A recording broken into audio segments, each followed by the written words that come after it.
Hey, it's Casey Ocupe. This is Free Speech Northwest. Today, we're discussing guns, gun violence, violence. You know what? There's actually a comma between guns and violence.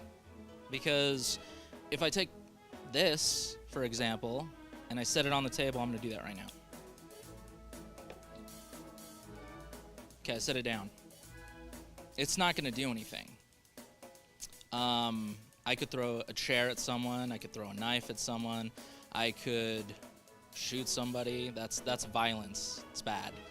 I mean, maybe in self-defense, that's a good reason. But they're not all inclusive. You know, guns, violence. We're gonna discuss all that today on Free Speech Northwest. Hey, it's Casey Ocupe. We're here at Free Speech Northwest.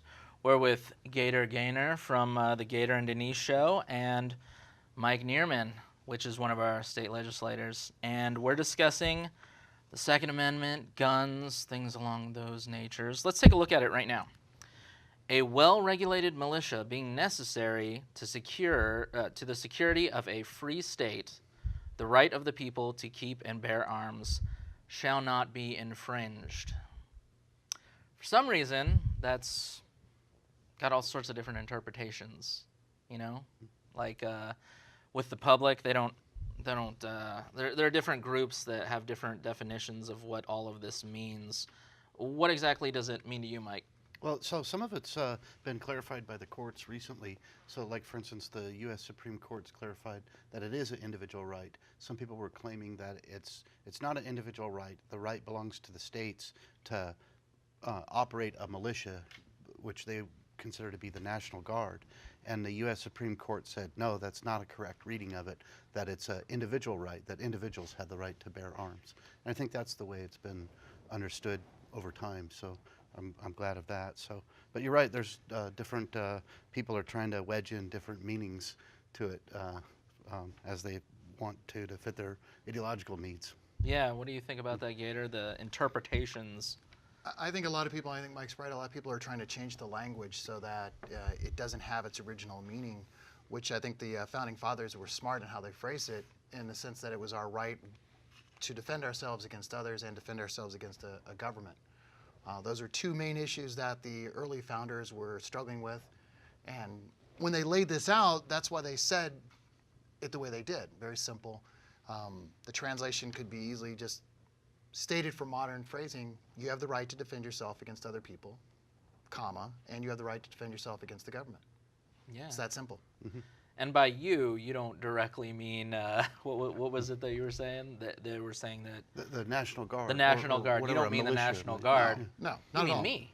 I mean you, I mean Mike, I mean myself. Mm-hmm. Even Mike? Yes, even Mike.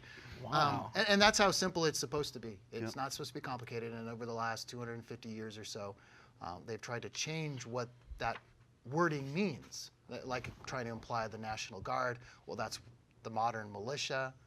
And that's not an accurate translation of what the original founding fathers meant in that very simple one line. We have the right to defend ourselves against others and against the government, period. Okay. Yeah. One thing that came up in World War II was the Japanese were talking about invading the United States, and this was early on in the war. And one of the things that was bounced around in the conversation is that they didn't want to invade the United States because they were afraid, because just the citizens owned too many guns. And that's, I think, exactly the effect that the founders, the framers of the Second Amendment wanted. They wanted to make sure that the security of the free state was preserved by the fact that every guy behind a blade of grass has a gun. Exactly. And that includes Mike Nearman. Yeah, I think I heard that they didn't want to invade because we all have the right to bear arms. So if hypothetically, let's say every household had arms of different sorts, a gun, for example, then in that instance, it would be, something another continent or country or whatever would really want to think twice before invading the United States. It's been part of the reason it's been pretty rare that the United States of America has ever been invaded. Part of that is we got big oceans on either side of us, but we have been invaded before, but not very often. So. Yeah, it's not a common occurrence. Yeah. I'd You remember say. the original Red Dawn movie with Yeah. the young kids? That, in a sense, became a militia. They took up arms and defended themselves and their country. And it's a fictitious story, but it still is a great example of what the Second Amendment was originally set up as. We have the right to defend ourselves. And our Constitution and our laws are going to protect you, protect me, if we do have to put ourselves in a situation where we're defending. So when the authorities do come and say, okay, what happened here? Like, well, I was attacked, I defended myself. And our Constitution and our laws are set up to say, okay, we protect you. You now have our protection to say you were right and justified in defending yourself. I mean, we are allowed to do that. That's the whole point of this. The whole point of the Second Amendment is our right to defend ourselves. And it can be with a chair, it can be with a sword, it can be with a gun. That's why it's intentionally phrased to bear arms. That phrase bearing arms has been around for hundreds, if not thousands of years. Aristotle used to talk about it all the time. The right of the people to bear arms. This is long before guns. That's why the Founding Fathers didn't say, you have the right to bear a gun. They said, you have the right to bear arms, which has always been used, the two phrases, in the sense of being able to protect yourself. Bearing arms is some form of, defense. And it can be a chair, it can be a sword, it can be a gun. But it's putting in writing in our Constitution our right to defend ourselves. Yep. Period. And less than 100 years after this amendment was ratified, when the state of Oregon became a state, they made it even stronger in Article 1, Section 27 of the Oregon Constitution, where they explicitly say that you have a right to defend yourself. The Second Amendment just talks about the state, but in the Oregon Constitution, it says for the security of the state and to defend yourself. So, so that's important too. Okay. Well, when we talk about the phrasing and the wording and everything, a lot of people say, when they came up with the Second Amendment, they had muskets and things along those lines. So it really can't apply to the type of guns with high-capacity magazines and things we have now.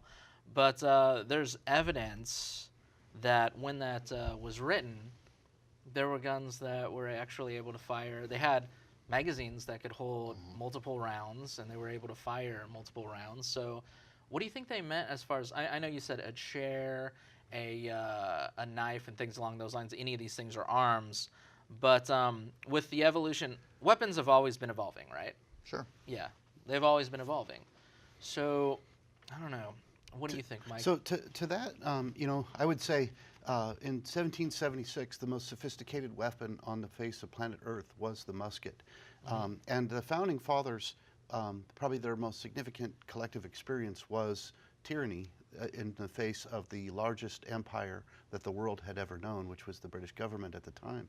And so I think that they wanted to make sure that the citizens of the United States had sufficient arms to be able to defeat the largest army on the face of the earth, or the largest empire on the face of the earth, the largest empire that the earth had ever known at the time. And so I think about that a lot, and I look at things, for instance, I look at the United States Marine Corps in Iraq and what weapons were effective against them, because that's I don't have any beef with the United States Marine Corps at this point, but that's what the Founding Fathers envisioned me fighting against. And so I need to be able to have sufficient weapons to be effective against them.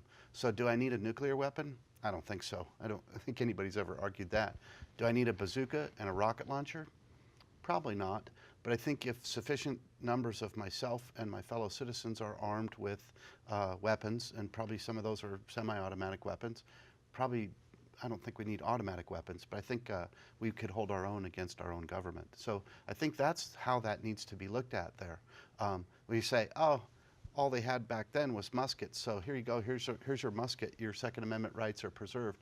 I don't think so. I mean, I could turn the tables and say, at the time, the most sophisticated weapon on the face of the earth was the musket. So I get to have the most sophisticated weapons according to the Second Amendment. I mean, I could do that kind of interpretation. So. Yeah, I like how you put that. What do you think, Gator? Another argument that gets frequently used when people try to do the whole, well, back then it was muskets, Yeah. is I always remind people, and other people said this before, the First Amendment was, if you use to use the same time period where you want to say, well, at the time. All right, well, at the time, the First Amendment was dealing with free speech. We're talking quill and pen. So it's like, okay, so while these people are going on social media using their phones and computers, it's like, if you're going to use the same comparison, then you need to stop talking to me on your cell phone, on your laptop, and on Facebook and social media. On your radio show. On your radio show. You can't do it on radio, you can't do it on TV because those didn't exist. So if we're going to use that, and that's why I think it's important that the Founding Fathers intentionally phrased it the way they did. They did not say, you have the right to a musket. You have the right to the most sophisticated weapon of the time. They simply said, you have the right to defend yourself. And I think that's ingenious in keeping it that simple. And for most people who look at this, the argument is done right then. It's sealed. But what happens, especially after we had the Valentine's Day massacre in South Florida, we have people who immediately go, people don't need to have this type of gun. Yeah. Instead of addressing the real issue that's behind what happened to that guy in South Florida. This guy right now is sitting in a jail while other people are taking the limelight, distracting the conversation to what the real problem, cause, and eventually the effect of that happened in South Florida, which had nothing to do with an inanimate object. And yet we get so sidetracked and say, well, if we have better restrictions on this inanimate object, South Florida wouldn't have happened. And that's just not true. All right, well, I think we should establish right now that when we're talking about what happened in South Florida, the Stoneman Douglas High School, right? Is that what you're referring to?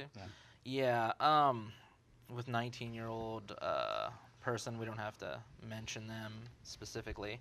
But what happened, I think we should establish that children getting shot is about the most horrifying thing I can imagine. Wouldn't you agree? Oh, of course. Yeah. So, there's no question about that. So, let's take a look at that, and let's think about the different ways that could have been avoided. I believe there were roughly maybe, 30 or so instances where enforcement of different types, like different types of law enforcement, heard about this person doing things that are really concerning. What do you think could have helped to prevent this, Gator? Well, there's a lot of issues that go down to this. You start with the individual himself. He had a pretty horrendous past between his natural birth parents and then his foster parents. He has a very traumatic story, and my heart really does feel for him. The sad part is that for several years he was calling out for help. Yeah. He even to the point after his foster mother died last October and November, reached out to the police saying, I am concerned about myself. I'm concerned that I'm going to do something. Yeah.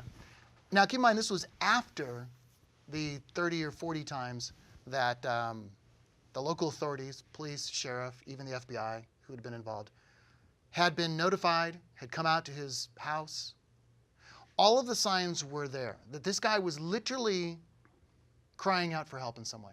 And people around him were saying, hey, this guy's, he's gone through some heavy stuff. And rightfully so. He really did. If you know his story, he went through some heavy stuff. Now, it doesn't justify his behavior, but he went through some heavy stuff where people really need to step up and say, hey, buddy, you've kind of been through something. What can I do for you? And yes, it's come up, including one of the new spokespeople that's going around. It turns out that even by her own admittance, she was one of the people that bullied him through school. And she admits this. And it's like, okay, so this is part of that problem where his peers were also pushing, maybe not aware of his own traumatic personal life story, but they were pushing, and that didn't help, that added to it. But the fact that the FBI, the sheriff, the police were all aware of this, family, friends, school members, fellow students, all were aware of this guy's situation. In a sense, if you want to be pointing the finger, it's not the inanimate object of whatever weapon he used. If you want to point fingers, obviously you should start with him, which a lot of the people, especially mainstream media, they're not. They're not talking about him at all. First and foremost, he's responsible. Yeah. And then if you want to start putting, the little, meter of responsibility of people around him, then yeah, school people, school peers, school teachers, the authorities. This is where something fell through the cracks. Yeah, something fell through the cracks. What do you think, Mike, when it comes to this reporting of these instances? What fell through the cracks, and how can we help? Yeah, I think, like Gator said, the bullying and all that kind of stuff, and just on the one hand, you need to be respectful of people's due process, but on the other hand, I think this guy was over the line. I think he was due for a shoulder tapping or something to solve some problems that he had going on there, and yeah, I think it comes down to mental health and things like that. Okay. Well, I'm going to have like a possibly unpopular perspective, but I'm a former bully. And I've also been bullied as well. In some instances, I think it really helps to build your character. But I don't support, continued bullying of anyone. I think it's wrong. It hurts. It creates a mentality that really isn't safe for everybody, obviously. So, but I can't necessarily, I know the quote that you're referring to with one of those spokespeople, and they were talking more or less about like ostracizing him, keeping him and leaving him outside of the group of buddies and friends. Is that, and I don't know. It's so hard because let's say that you have this individual who seems kind of out of it. You're going to want to potentially leave them out of your social circles and things along those lines. So it's really hard. It's a hard topic to really figure out with the bullying. I think one of the main issues here is there were all these contacts with the, would you say, like with the police and law enforcement, FBI, just different things? Like you put things on YouTube talking about... Yeah, when you have the FBI tracking you down and wanting to talk to you, that's the point at which you say that there's a problem there. I get what you're saying about bullying. That and I was kind of on both sides of the bullying coin myself growing up, and nothing huge or anything like that. But those were issues on both sides of the coin that I needed to work through, and that's just part of being human. And I worked through them. And but in this case, this guy was he was to the point where I would describe him as being mentally ill, and he needed some help rather than just the big high school hug or something like that. He needed some more sophisticated help than that. So I know that's something that maybe we need to look out for. We kind of have this two-facedness in society. We have, on the one hand, we have this if you see something, say something kind of thing. And on the other hand, we have this super hyper privacy and HIPAA, and we can't ever talk about you or do anything or point anything out about you because we'll probably identify you as part of some group or something like that, and it'll be racism or whatever, and so we have this two-facedness in society. I think we need to just quit with all the political correctness and solve problems. Absolutely. Yeah. Do you have anything to add to that? I'm just going to add that the bullying thing, I want to make sure that the clarification is this doesn't take away from his responsibility, as you both have said. And, and I have, and I think everyone has their own story of, either bullying or being bullied, or in some cases both. We all have those stories, and we all have to, as Mike said, we have to work our way through that. And this guy had to do the same thing. I mention that because it doesn't help the situation. When you've already got someone who's kind of a tinderbox, and a little bit of bullying, which to us we may be able to we work our way through it.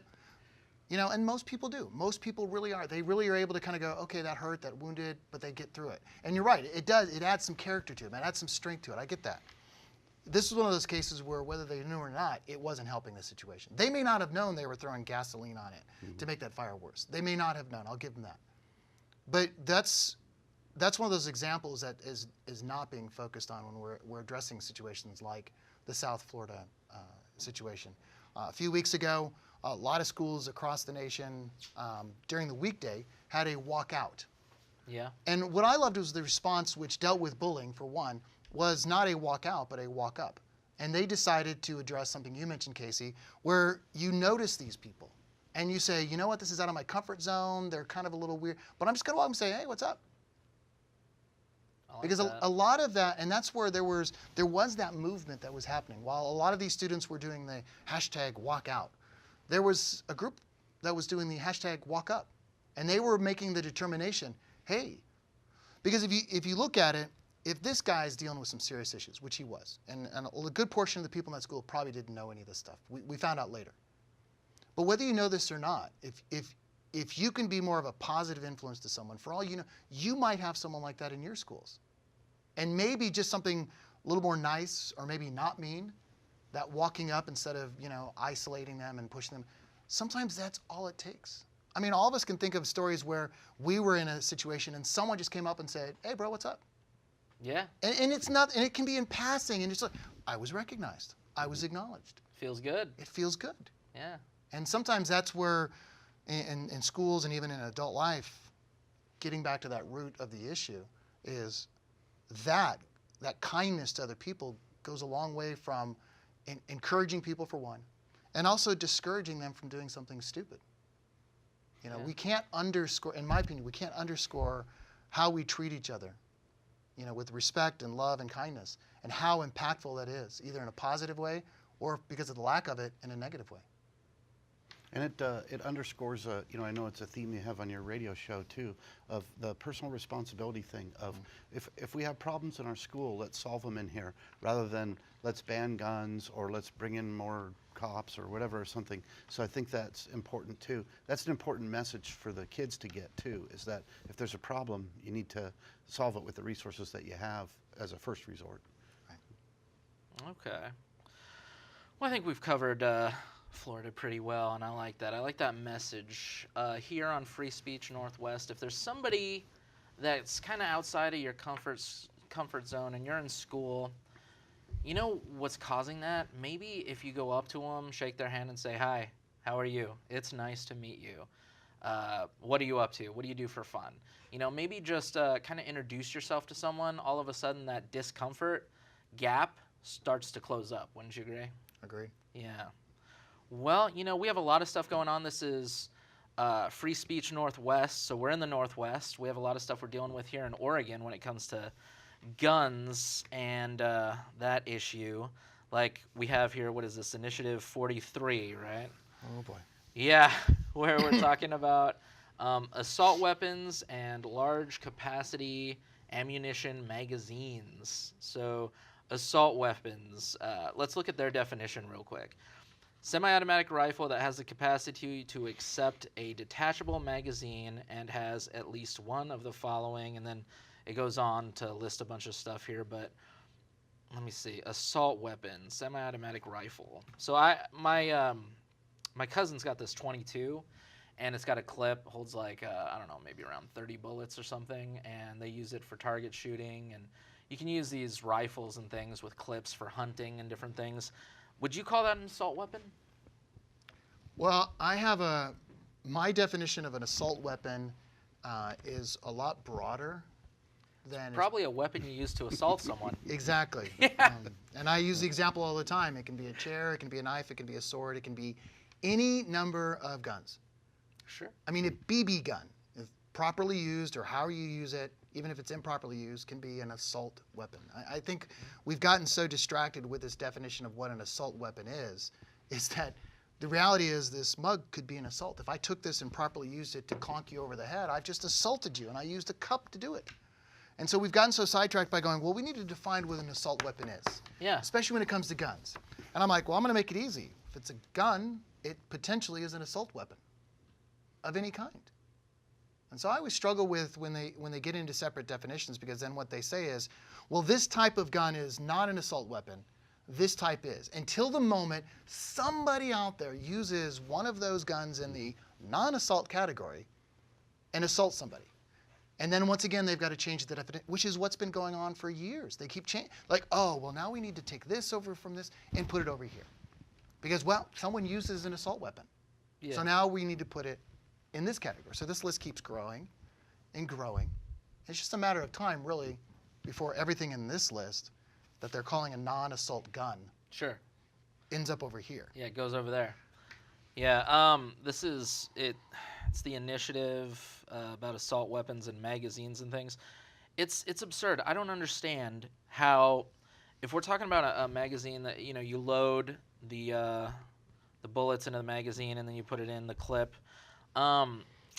If it takes more than 10, I'm trying to understand the difference between 10 or more. Like, if it comes to, like, I guess the concern is shooting people, hurting people, injuring people. That's terrible, and we don't want that to happen. But are we saying, if that's what this is about, are we saying that up to 10 people is less terrible than 11? As soon as we get to 11, can't do it anymore. At 10, maybe it's not as bad as 11. Is that what they're trying to say here, Mike? What do you think? You know, it's like anything where you draw a line at something like, well, you can't drink. You know, if you drink when you're 20 years old and 364 days, that's illegal. And then the next day, it's legal. You know. Yeah. So it's whenever you do that legally, you draw a line somewhere. You get a little bit of stupidity at the line. I think that's what you're kind of pointing out there. But I agree. They're trying to ban the gun without banning the gun. And they're not doing a very good job of it. And I agree with you that the killing 10 people or 11 people is just not that much difference. You know, it's if it's you know, if one person could be saved or whatever, you know. So I agree with you though. It's a lot of silliness to go through this whole thing of trying to define things, and a point Gator made earlier of this. It's an inanimate object. It's not doing anything until you do something with it, and you can do lots of good things with it. You could stop with a magazine that holds 15 rounds. You could stop a shooting, a school shooting with that, and I think some police officers have. Or you could do a police shoot, or you could do a school shooting with it. So it's not the object that's the problem. And to get into all this nitty gritty, and my eyes are glazing over. I'm looking at they're talking about the grip on the weapon there. The grip, the accessories. No, if you have the wrong accessories. Well, so on that one though, so I don't know if you want to get into Sure. into the tall weeds on this, but the grip on the weapon I can't imagine how it would not allow my fingers to be below the action, and so they want that's what an assault weapon is. It has at least one of the following. It's a grip on the weapon, which causes my fingers to be below that. So if it has a pistol grip, so I think that would apply to all pistols. You know, so it's just. I think that it's not going to work. My favorite is the bayonet mount. Yeah. I mean, I had to go through my collection just to make sure that if this goes through, I mean. Because we have so many school bayonettings that we need to stop that. Yeah. So. We got to stop all the bayoneting that's happening. Yeah, on my one-shot musket. Yeah. Wow. This is all about like accessories and how you modify your gun. So as long as you use a rifle that has I don't know, 10 rounds or less, you can do any amount of evil, according to something like this. This is absurd. But honestly, Casey, I think what this is this is a step. First of all, I think, in my opinion, this is put together by people who have no idea what they're talking about when it comes to guns. No. Second, they have no idea what the Second Amendment was intended for. I think those, in my opinion, are obvious just by reading this. And this is the second version. It originally came out as Ep.4, and then shortly afterwards, that disappeared, and this new version came out. With a lot of the same stupidity and a few extra just for bonuses. But I think what the problem with any of these people who are not familiar with guns, not familiar enough with the Second Amendment to understand it, because a lot of people who are like these, who probably sincerely mean well, I don't doubt their sincerity. I have a feeling that they sat down and were like, we have a problem and we need to fix it, and we think it is, and in their world, they look at it as, well, it seems to me that they must be looking and saying, people are good. If we remove the weapon, bad things won't happen. Which I think is interesting, especially for this, because this one was Ep.43, originally 42, was put together by clergy, those of the church. Yeah. And I stop and think, you of all people should understand, based on your own teachings, that the root of evil is the heart of man. I mean, based on your teaching. Yeah. Mm-hmm. And so you can be against guns. You can think they're scary. You think we shouldn't have them. They should all be put on a barge and sent out in the ocean and sunk. You can have that opinion. But it seems that especially these people are skipping the very tenets of their own faith, which says evil starts with you. Yep. It goes to that personal responsibility again, where it starts with me. You know, no matter what I do, it starts with me. And yes, I may have used a tool that maybe if you feel like, and they do, they feel like if there's laws that eliminate those, the evil act will not be done. Instead of focusing on the fact that, well, the evil is still there. Some evil intent is planned. Some evil intent is burning inside of this person. Whether it's the lady at the YouTube or it's the guy. This can be men or women. This can be anybody. Instead of focusing on that, they're like, okay, well, let's do this. And Mike and I talk about this frequently when we're together on the show, is that all this is applying to, all of this, yeah. Any law, last year, 719, any of these laws, who does it affect? It affects law-abiding, good citizens. Oh, yeah. Because the bad people, the criminals, those with evil intent, this piece of paper filed at the county with a nice little stamp on there, governor's signature, means nothing to them. No. All this is doing is coming after me, you, Mike, other people who understand and respect what the Second Amendment is for, what the idea of defending ourselves is for, what the idea of guns are for, knives, swords. This is all this is doing, is coming after this. And while I want to believe that these people, these good people, I do believe that sincerely in their heart, their mindset is, this is an evil and this is how we fix it. I think they're wrong, but I want to believe that they're not doing the whole, ooh, ha, ha, ha, ha. Yeah, no. Not these people. No. Now, there are other people, as we know, in the state who are. Their intent is, let's just get rid of this. Yeah. Because it's a control game. And that's a whole other conversation. Well, I agree with you. I think that the people who put this together, I invited them here. I think that they're, in their heart, they're good people and everything, and they're trying to do something good. They're trying to stop unnecessary deaths, I suppose, right? Mm-hmm. And I invited them to come, but they didn't make it. I spoke to all of them, and I said, yeah, come on out here, and we'll discuss these different things. But for some reason, they didn't want to come out, unfortunately, because I thought we could have a good dialogue about all of this, and I think we are. I think we're having a great talk about the weapons and everything. It just doesn't make a lot of sense.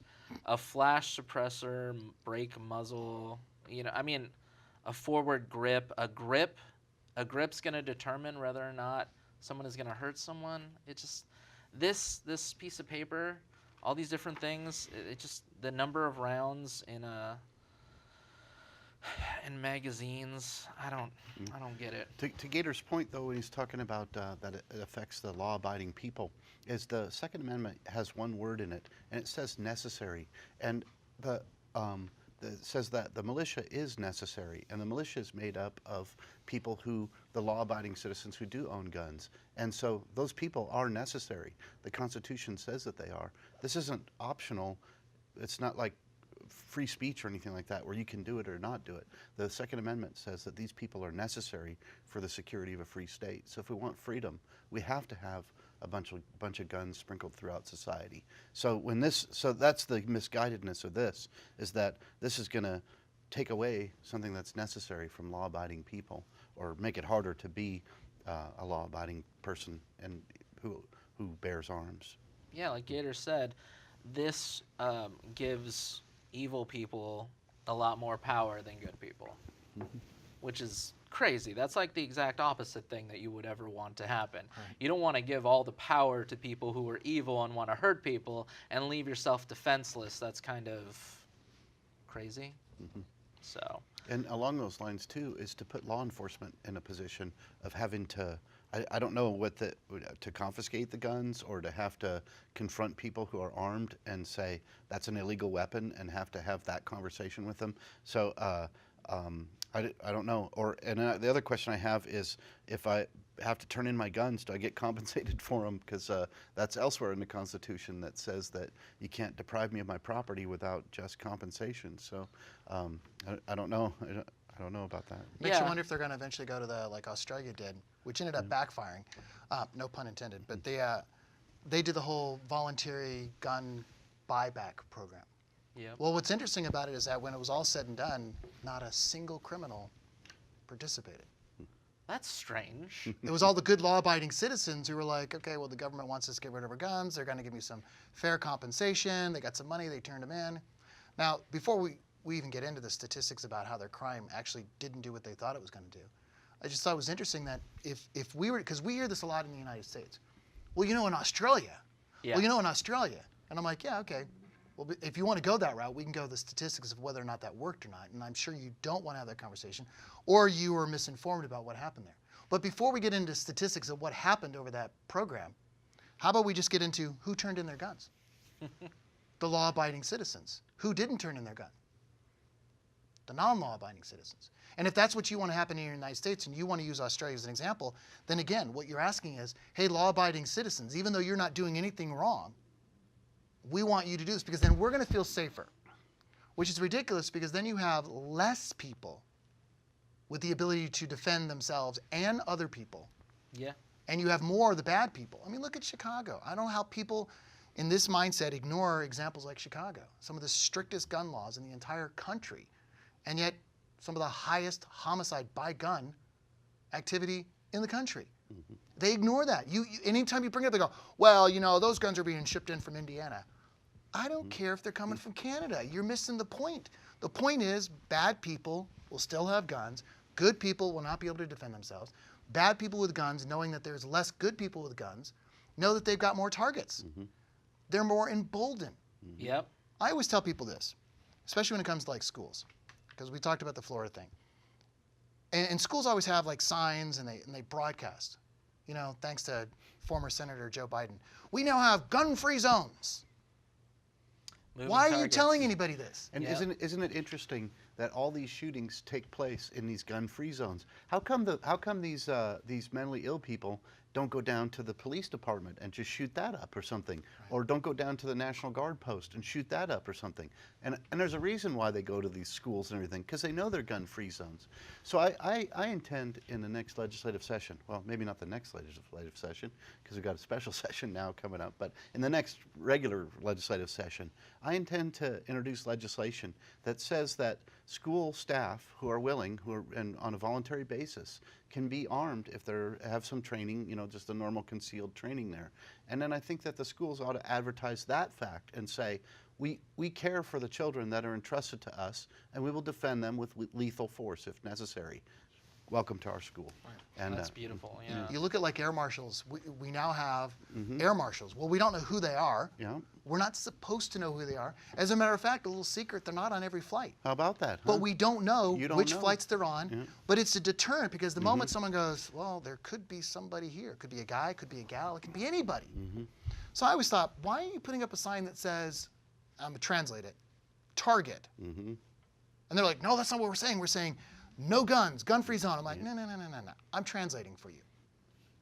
Target. So I'm thinking, I have no qualms. It's just like at your home. Maybe you don't have a great security system. Maybe you don't even have weapons in your home. But it never hurts to put a sign on the front door that says, Oh, yeah. Security, security system. Beware of dog. Armed. Beware of dog. Beware of vicious dog. Beware of 10-year-old. Whatever it is, you put the sign up. And that's a deterrent. People will come and go, they don't know if there's a vicious dog. They don't know if there's a security system. They don't know if there's weapons there. And so my suggestion is, look, I agree with Mike's proposal for legislation. If someone on school staff is comfortable, has a license, is legal, and they want to, they should have the right to. Yep. I don't think we should be making teachers. Right. No, but No those one who ever said that, did they? no, and that's what they keep saying. They're going, Yeah. you're saying you need to. No, we're Forcing saying teachers. That's absurd. there's plenty of teachers. I know them here in the Salem-Keizer School District. I know several who don't take their guns to school because it's against the, and so they don't. But they would, if they were allowed to, they would take their concealed. And every time I bring that suggestion up, I said, well, why not just put big signs on all the schools? Armed staff. Absolutely. Not a gun-free zone. Now, there may not be a single person in there that's armed. You don't know that. Why not just put it up there? Just put the sign up there. It's like in my house. If I put a sign with all that stuff in the front, vicious dog, 10-year-old, security system, armed, defending. The bad guy's going to come to my house and he's going to be like, I want to go this way. Not a safe space for the bad guy. Right. Yeah. No, I was thinking gun full zone I need to put on my house. Gun full, not gun free. Armed and loaded. Yep, exactly. So we have another initiative to talk about here too, I believe, right? What is this? Storage and control. So basically, we don't have to go into the details of this too much, but it talks about how, let me see section 1, a person who owns or possesses a firearm must secure the firearm with a trigger or cable lock engaged or in a locked container equipped with a tamper-resistant lock. So, in other words, Gator, somebody's breaking into your house, you hear that, and they make it inside, and you're going to tell them, don't move. I have to unlock my gun. Wait there. Don't move. Hold on a minute. And then you go through and you take the cable lock out. Is that how it works? That's how it seems to be. That they're starting right off and saying is that it must be, if it's not in your person, it must be secured, and this is how they want you to secure it. What I think is interesting is right after that it says, subsection 1, which you just read, of this section does not apply to a firearm carried by or under the control of the owner or possessor of the firearm. So in other words, if I'm in my house, I still have it on me, it's okay. But I stop and think, look, even when it's not on me and I've put it next to my nightstand, Exactly.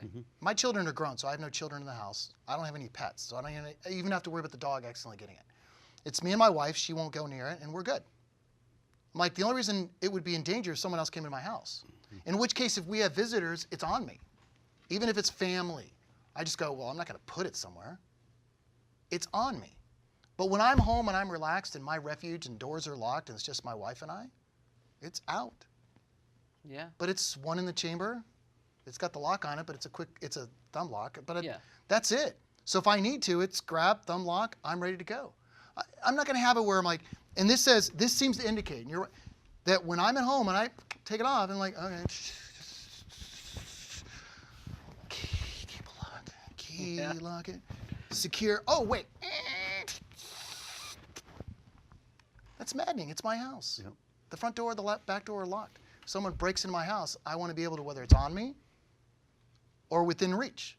It's a quick, simple matter of reach, lock, good to go. Welcome to my house. It kind of begs the question of what do we mean when we say to bear arms? What does that mean to bear arms? Does that mean it's only on me? Or does that mean it's in my nightstand? Or does that mean it's readily available? Or whatever. So I think that this kind of gets in the way of that. And I think I would hope that this would fail a court test to say that you have a right to bear arms. Well, it doesn't really give you very much options for defending yourself in a quick instance. Yep. You know what I mean? Right. Somebody's gonna break into someone's house. Has anyone ever done that? I think people have broken into people's houses before, and I have relatives. They have gun in the nightstand, ready to go, and they're not gonna put a cable lock on it. So that would really impede their ability to handle that situation. Sure. Quite Now, honestly. and if in your house, and I would agree with this, and I think most responsible gun owners are, if you've got, multiple guns, you've got the one you carry with you, you leave your house, maybe you have a safe, you have someplace you secure it. Almost everyone that I know when I'm in their house, they've got some kind of safe. And all of the weapons that they're not, like the one they have on them, the rest of them are locked somewhere. And they're like, hey, Gator, come and look at this. They're opening so that when they're not home, so if someone breaks in their house, it's locked. Yeah. And so this is kind of like trying to teach, hey, be responsible in your own house and lock it up. Most of the people that I know that are responsible gun owners, they do this because they don't want someone breaking their house, taking their guns. Yeah. I mean, besides the fact that they're expensive, they're like, no, take the TV, leave the guns. So they're locked away. One of the ones that I think is funny is Section 3, Casey. Person who owns or possesses or controls a firearm must report the loss or theft of the firearm to a law enforcement agency in the jurisdiction in which the loss occurred within 24 hours of the time. Now, the reason this is important as they go on is that if you don't report it within 24 hours and something happens in the next 5 years, you're responsible. Yeah. Most gun people I know, if I came home and my safe was busted open, somehow someone had blown the door, and I come home, I've been gone, and my safe is open and guns are gone, what's the first phone call I'm making? To the police, of course. Yeah. And almost every responsible gun owner would automatically do that. One, they're valuable, they're expensive. Plus, most gun owners, responsible gun owners know, holy biscuit, someone has my guns. And they obviously broke in, so they're a criminal. So it's an immediate phone call. I just think this is almost the nanny parenting of, now make sure, Mike, if you lose a gun, you report it within 24 hours, because if it's 25 hours and something happens, Although I have a shotgun at the bottom of the Willamette River in a little duck hunting incident, and it didn't occur to me to report that. I mean, I was bummed to lose the shotgun, although it was kind of a little bit of a beater. But I didn't report that. I didn't feel any need to report that. So. Well, you're in trouble now, Mike. Well, no, I think I'm grandfathered in on that, hopefully. So. Oh, I hope so. I hope that's how they do it. It says here, should have known. It says, within 24 hours of the time the person knew or should have known the loss or theft. What does should have known? What does should have known mean? I don't know. They're trying to cover some legal rear end there. like if you're on vacation or something? Yeah, or a whole bunch of stuff got stolen, and I don't really remember what it was. I think I had some guns there or something. I don't know. So. I don't like that. I don't like it. You can't create these documents and then put this vague stuff like should have known without a definition of what in the world that means. Well, I've seen that in law before, though. So I'm trying to think of where, but where a person knows or could reasonably be expected to have known that kind of language. I've seen that in law before. So That would be tricky to enforce, I would think. I would Yeah. think that would be tricky to say, Mike, you should have known this. No. They have in legal things. They have like the reasonable standard, right? Like a reasonable person would have known. I've heard that. Mike, they came to your house and they stole everything that you have of value or something like that. Well, I didn't. I haven't. I was kind of depressed at the burglary, so I didn't look, and I didn't know that my guns were gone. Well, you should have known. A reasonable person would have known, so you should have reported that to police. But I don't know. Then should have known that this law existed too, if it exists. So. All right. Well, you know what? I think we've covered these initiatives pretty well. Wouldn't you agree? So I want to look at a couple of these arguments on gun control. Here's one that I think is pretty sexist. It says, more gun control laws are needed to protect women from domestic abusers and stalkers. More gun control laws are needed to protect women from domestic abusers and stalkers. How about, what are we protecting them from, the ability to own a gun? Yeah, I think the point you're getting at, I think, is that just the opposite of a gun is a great equalizer of a man who's probably, just statistically going to be stronger and larger in stature than a woman and kind of have the upper hand in any kind of domestic abuse thing. I don't know the statistics, but I'm quite sure that more men are perpetrators of domestic abuse than women are, and I would think a gun in the hands of a woman would be an equalizer in that situation. So Absolutely. I don't want to take away my wife's gun in that situation there. Yeah, absolutely. I couldn't agree more. I mean, if you have this intimidating situation where you're not feeling safe and you're a woman, for example, I think you should get to have protection. So we need more gun control laws to protect women from domestic abusers. I think that they need to be able to have guns, but I guess that's not what they're talking about. Supposedly they're at risk from men who have, I don't know. I don't even like that we're doing this to women.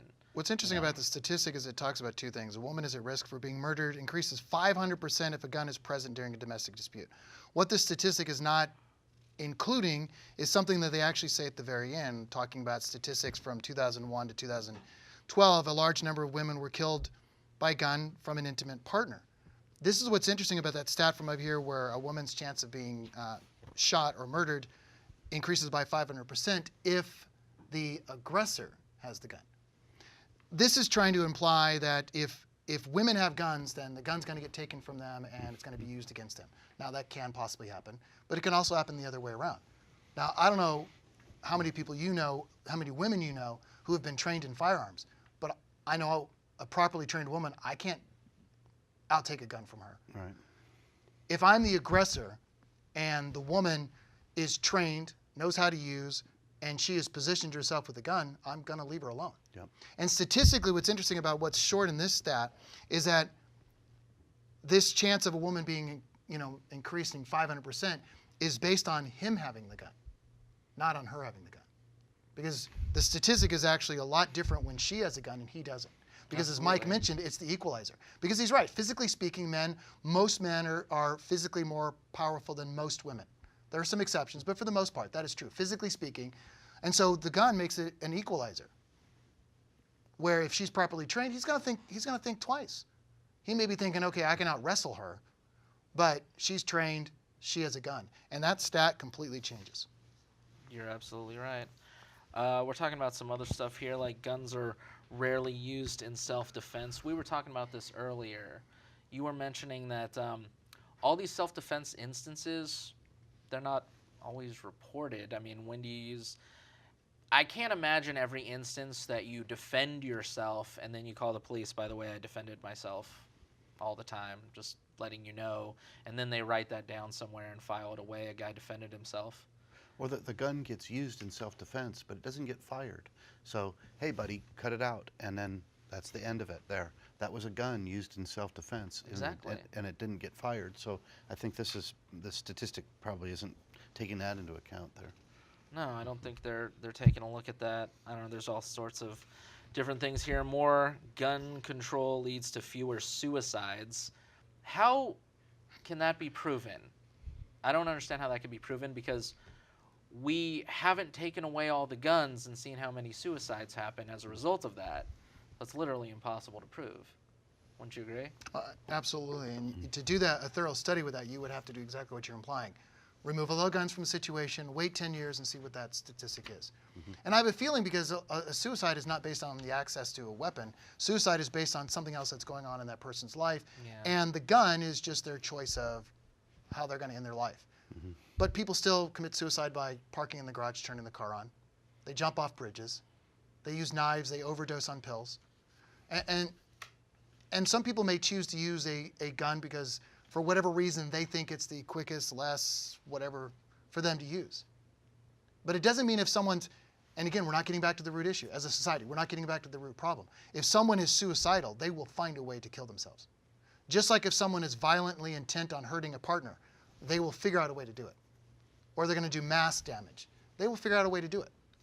And we're, again, kind of at the wrap-up about the guns, the inanimate object, we are not focusing on what the real issue is. The real issue is people think bad things for whatever reason that's going on in their life, and then they do bad things, regardless of what the inanimate object, whatever the weapon is. There's good and there's evil, too.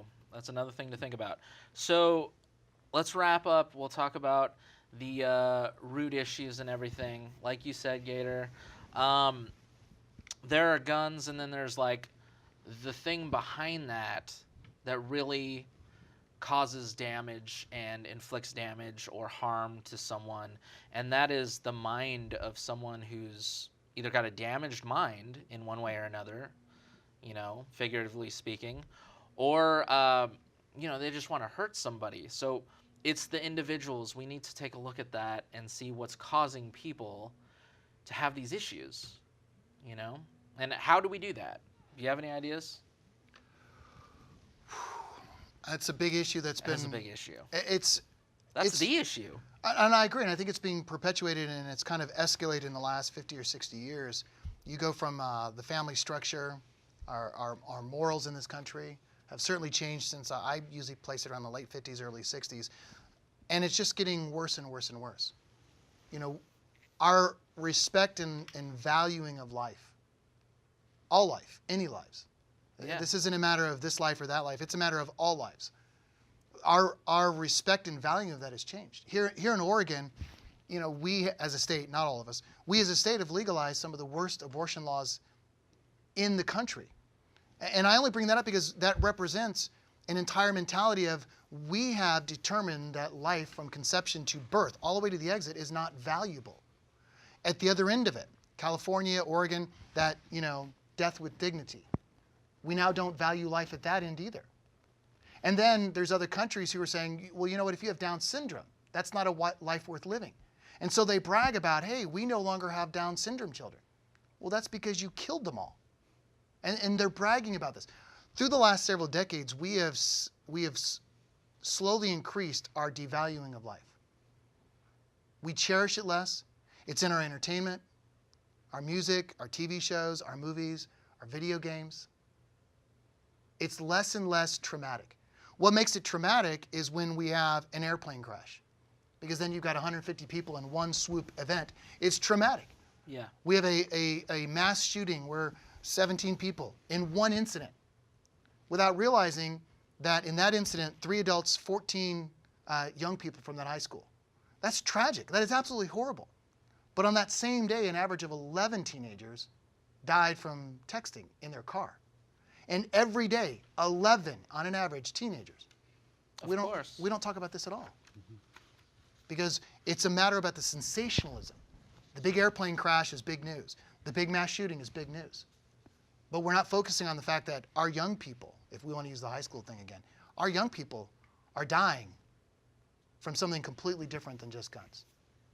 And we're not paying attention. We can throw that stat out there, and you throw it out all the time. People go, yeah, but guns, we don't need to have mass shootings like what just happened on Valentine's Day. I agree with you. Can we also deal with the other issue? Because if we really cared about our young people in our lives and we valued them, we would be focusing on the texting issue. Just as one example. There's so many other examples. Yeah, I gotta say, what do you think, Mike, about the cause, the root cause, not necessarily guns, but the evil and the crazy and like what's happening, what's going on? It is. It's been kind of steadily escalating for the last, I don't know, 20 or 30 years or so. I think Gator brought up a lot of good points, and I'll just coattail on him on some of those. Is, you know, people find their dignity through their productivity, and for most people that means their work. And we have denied young people the ability to work for the most part. We have all these child labor laws and can't pick strawberries anymore and all this kind of thing. And I think that, you know, the 19-year-old that did the school shooting in Parkland, Florida, could have maybe in some ways found some dignity through work or through just that kind of thing. But we let these people go. We have education system that's becoming a joke. You know, we get concerned that that 25% of our students, at least in the state of Oregon, don't graduate from high school, and we lose sight of the fact that that's just a piece of paper that you got for just showing up. But we're not educating our kids anymore, and so talk about lack of dignity. We'll stick all sorts of political correctness into them and have them put them on buses and have them go to the March on Washington and all that. But my goodness, they can't do long division or don't have any kind of marketable skills or can't put a sentence together. And so we need to do some of that kind of thing so that people regard themselves when they grow up as dignified, productive people who have something to offer society. So those kinds of things. But we have we've let some things lapse in society, and we need to pick those up. All right, the last thing I'll say is, you know, I agree with both of you. I mean, we have cell phone issues going on. We have educational systems. Is it an education system or is it an indoctrination system? You know, what do we want to call it here? But in addition to that, we have social media. That's my big problem, personally. And I'm on social media, so maybe it's hypocritical. I don't know. It depends on how you use it, right? Depends on what craziness you pay attention to on a constant basis. You're hearing one side of issues all the time. You're hearing what's morally right, morally wrong. This is where your morals should be from one side and one source. Maybe you know that's wrong. Maybe you're hearing you're wrong constantly. It's driving you crazy, making you nuts. So, you got to be careful with that social media stuff. There's a lot of it out there that's pretty crazy. You might have some confident thoughts and perspectives and views. Then you go on, I don't know, Twitter or something like that, and all of a sudden you're confused who you are, what's up, what's down. You don't know what's going on anymore. So I think that we need to really take a look, personally, that's my view, at social media and what it's doing to society and how it's confusing a lot of good people. So anyway, that's where I think we should start taking a look when it comes to these issues like violence. Well, thank you, gentlemen, for being on the show. I really appreciate it. Thanks for This having me. was Free Speech Northwest. Thanks.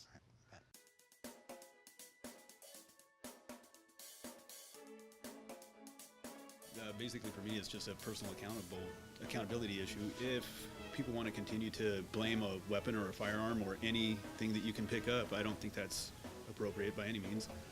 It is a matter of the heart. You know, a lot of people will also use the analogy, you know, Cain versus Abel. It's a heart issue. You know, you could have tried to ban the assault rock. You know, people, I believe, on the other side of the issue that are, you know, anti-gun and want to institute more gun control are looking into denying their own responsibility. You know, you look at bullying, you know, you got to take on that responsibility. I caused this. This is my part in the situation. You could put anything in the place of an assault rifle, you know, an AR-15, a handgun, a knife, a bat, a chair. You know, you can put anything in that place, but it's what's in your heart. You know, you gotta take onto your own shoulders and point at yourself. This is the problem. This is the issue. What have I contributed to this? You know, what can I contribute that will prevent this? And it's not going to be banning any level of weapon.